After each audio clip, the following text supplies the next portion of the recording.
Hi everyone, welcome to another video. Today we're going to be talking about the TX keyboard lube deck. These are for lubing springs. This one has the cherry 60 grams in it. This is what it looks like. It says cherry 60 grams on the back. The springs are already in here.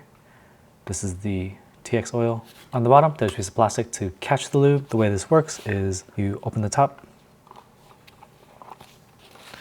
you grab this bottle.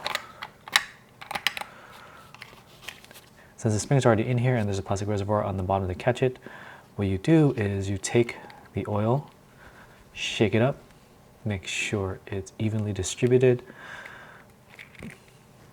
All you do is drop one drop into every spring.